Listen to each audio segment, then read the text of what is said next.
Welcome to the Dr. Rozett, Robert Rozett. Very nice to meet you.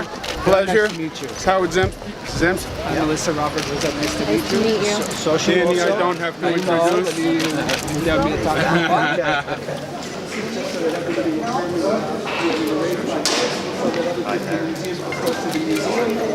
Doctor, we ready to start? אתה מוביל אותה? Excuse me?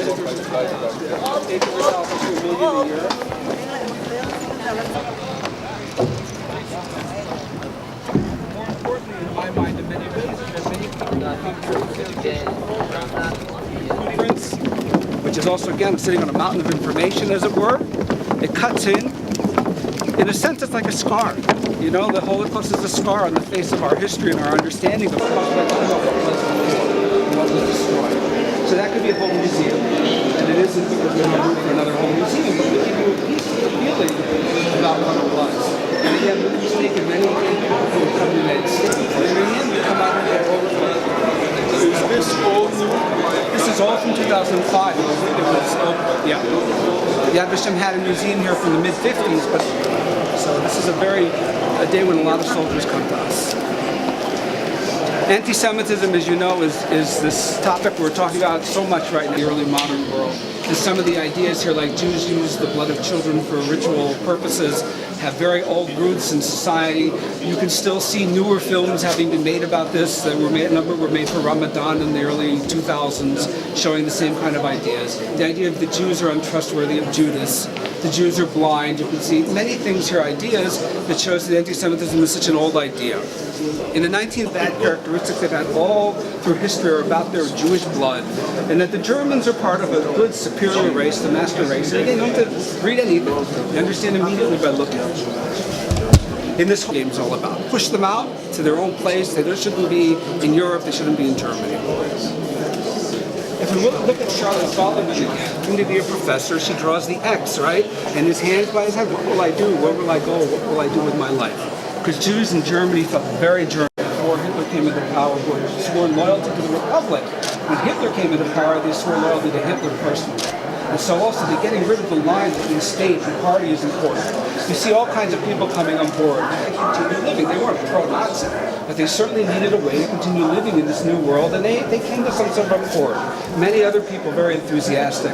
And lastly, the radios and the airplanes and things. Hitler was very modern, even if it was very anti-modern. And he was one of the first people to use this new thing, the radio, for propaganda purposes.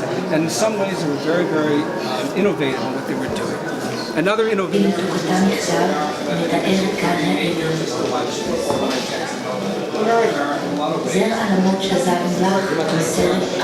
And the film we show, among others, has my good friend, the late Professor Bachrach, talking about growing up in Germany before Poland, they were pushed out. And then we have United Those it's a pivotal year in which the policy moves from convincing Jews they have no future in Germany by separating and isolating them to using violence against them. And the world don't want immigrants, and America's not open to immigrants wholly. Canada is keeping them out, right? And so very real tragedies of individuals. One of the tragedies we show most clearly is this. The last one, which of course they didn't. But if they start another war like they did the last one, it won't be the end it won't lead to the Bolshevization of Europe, it will lead to the end of the Jews. So it's not going to continue with what they've been doing, and they will be dealt with in the most serious fashion. Eventually, of course, we know what the Nazis went to. But it's a very famous speech, and I think when people heard it, many people thought, as well, Poland has taken over. There's a great deal of violence from the very beginning. You can see all kinds of violence. This is 1940, the beginning of the war.